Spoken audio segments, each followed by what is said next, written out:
Ghost Gaming and EG. Keep in mind, those final pool play spots will be reserved for the top 4 to make it on out of that. And then just so you guys know, since you guys can't see, D is Splice and E United are the top 2 teams, and then TK and Red Reserve are the top 2 teams in Group C. You guys, I'm curious, like, how many teams would you feel confident picking right now outside? I would say Optic and LG. To win? No, to come out of their pool. No, come out of their pool. Like, are there any teams you feel really confident with these pools? Like, I can say Optic and LG. Outside of that, who the hell knows? This is going to be awesome. Because again, you sort of look at Pool C. That's one I feel like there's that.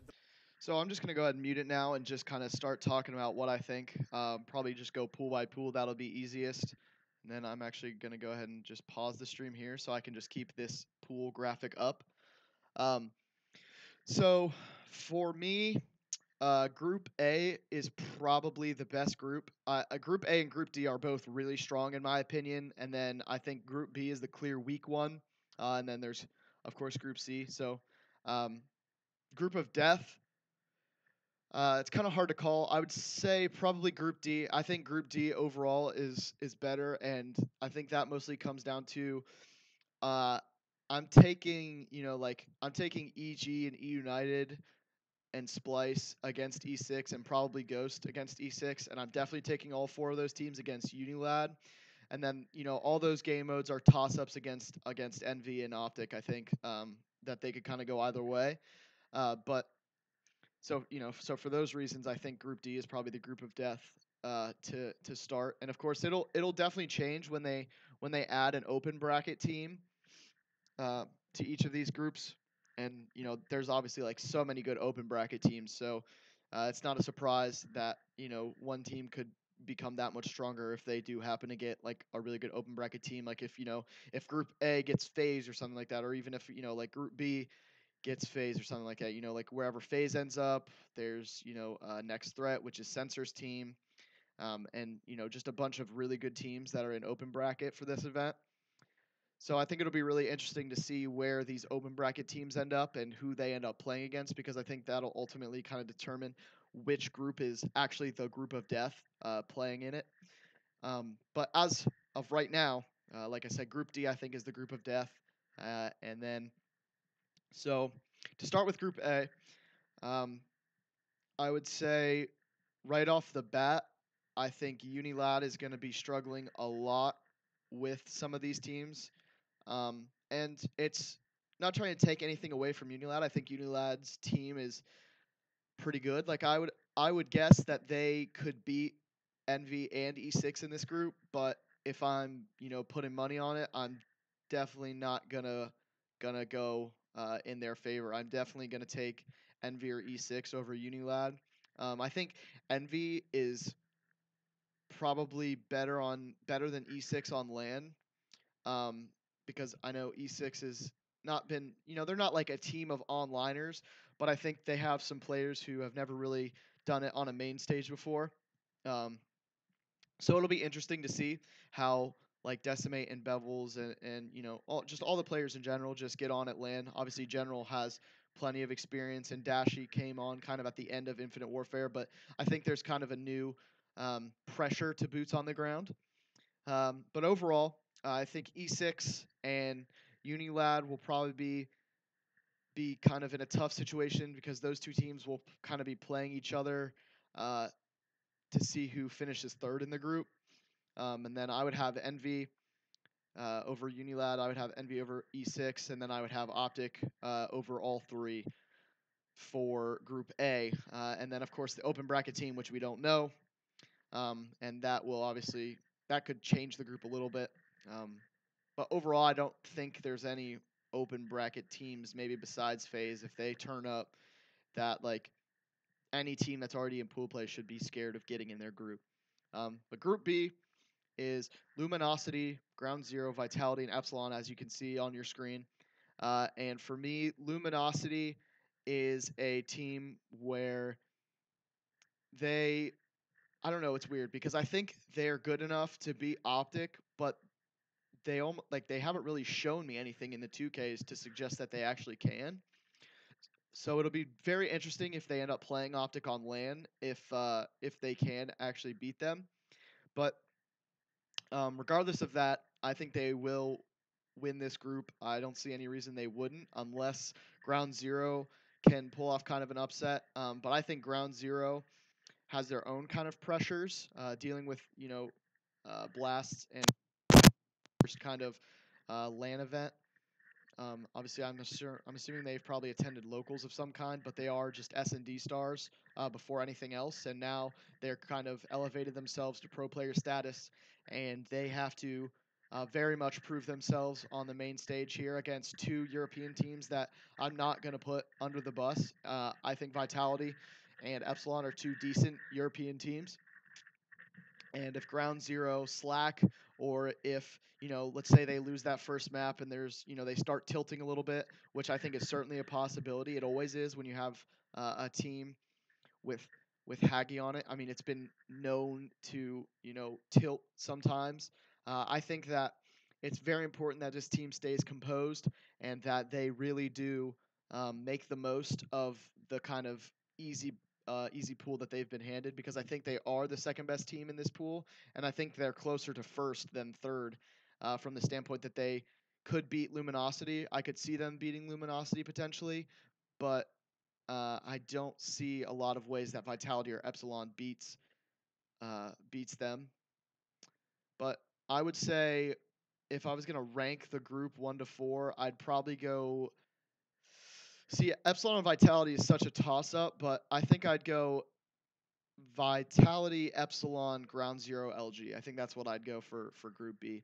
And then moving on to Group C, we have TK, Red Reserve, Rise Nation, and Mind Freak. So for this group, they have TK, who has been kind of, I think, the biggest surprise of the year so far from the 2Ks, just because they were so good as like a unit. It seems like they seem to really understand each other as teammates, and they seem to have like a really good like natural chemistry almost. And plus the fact that Kenny seems to be really good, at least online with a sub, which I think helps them a lot. But TK, I don't think that they're the best team in this group. I actually think that I'm going to take Rise Nation over them on LAN, and mostly that's just because I think Rise Nation has always been a good team. No matter like the actual 4-man roster of their team, the Rise Nation like core of like Looney and Aqua, and obviously and of course they have Felony on their team too, who was there last year. They like that core has always kind of been able to win, no matter regardless of who the core has been. And so for that reason, I think Rise Nation will actually be able to beat TK, despite how good TK has been online. But I don't want to take any credit away from TK, because obviously they've played very well to get to where they are now, and there are no slouches by any means. And if TK beats Rise, I wouldn't be surprised. Like I think TK is a very good team. I just think Rise is a little bit better on paper going into LAN. But of course, we will have to see when the time comes, if that is the case. And then I would say so. So I would put Rise 1, TK 2.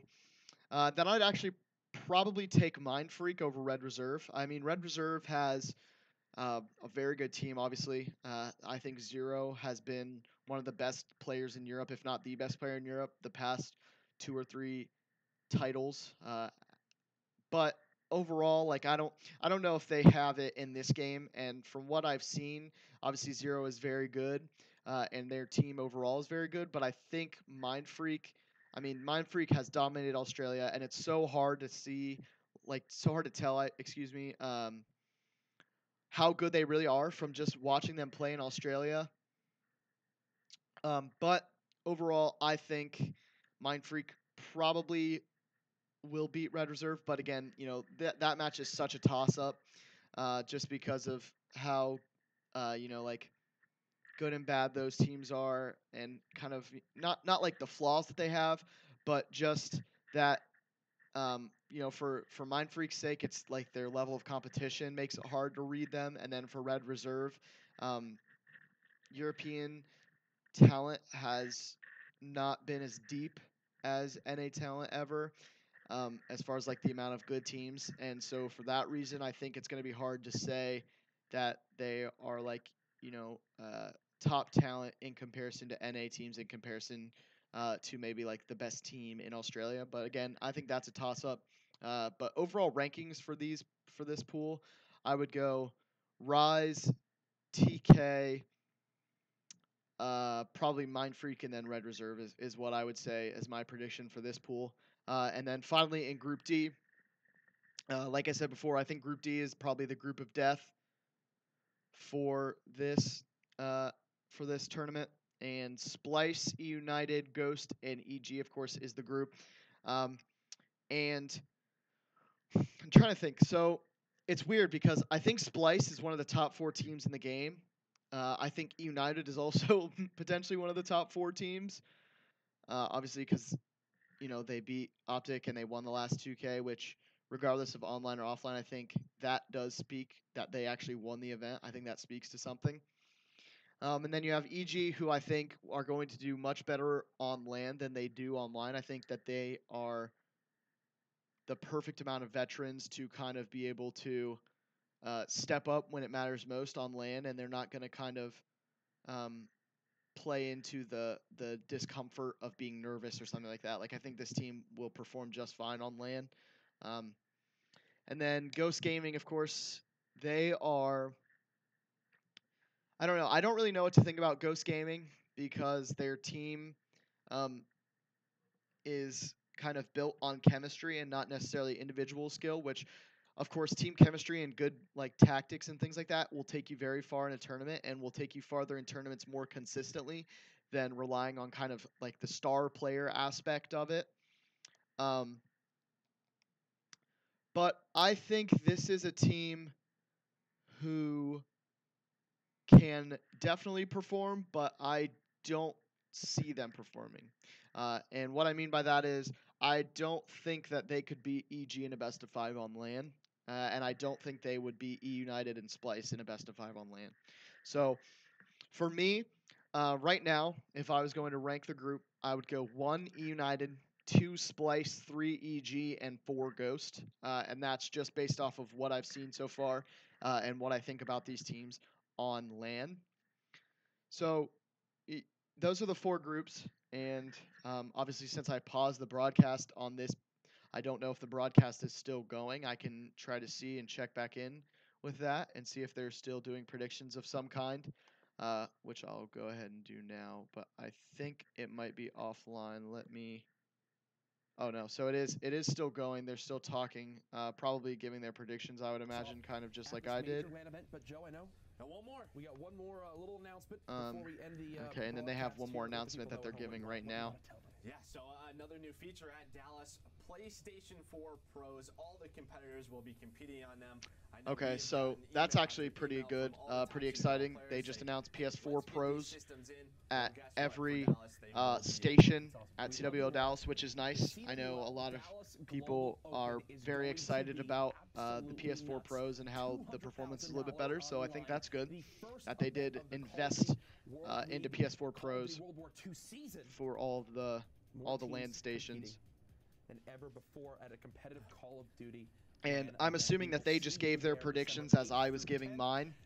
So, yeah, so you can see that they're kind of ending their broadcast now. So I will just go ahead and switch back to this overlay, which is a little bit different, back to the middle of the screen versus on the right side. But overall, I think we're in for a really good event. I think the pools are pretty balanced overall, and I think that was always going to happen just because of how many good teams there are. There's kind of like 20 teams, give or take, right now, obviously, that you saw in the pool play being drawn that could like beat each other. Like, I don't think there's any team that made it into pool plays right now that if they perform, really well, or if they, pull off an upset against a big team or, like against a bigger team in their group, that I would be surprised. I think that every team in here definitely has a good chance at making it into the bracket stage of course. And overall, I think we're in for a really good event, like I said. And I think just to kind of give like a kind of a crazy prediction or something like that, I think regardless of what regardless of how any of these other pools go, I think Optic will probably be in the grand finals of this tournament, which isn't really too crazy to think about. Um, but I think something crazy to look out for, even though TK performed in the 2Ks online, I think it would still be really crazy for them to make the finals of the LAN. Um, and if they do, I think props to them. That is very well done on their part. And then besides that, I would say I would look out for E United to make the grand finals. I think they'll do really well. Luminosity, I think they have a chance. And then probably besides them, like kind of a more dark horse team. I guess Mind Freak is probably the big dark horse team because they haven't really played anyone like super, amazing. Like they haven't played any top NA competition. They haven't played any top EU competition. They were just kind of dominating their own APAC region. So for Mind Freak, I think if they can get top 6, I think that would be a very impressive result for them. Top 6, top 8, something like that would be really good on their part. But overall, I just really like to see um, some really good matches, and I think we're in for some really good matches. And overall, I think it's going to be a great event, and I hope to see you guys sometime after the event, bringing you guys a review. And I hope you guys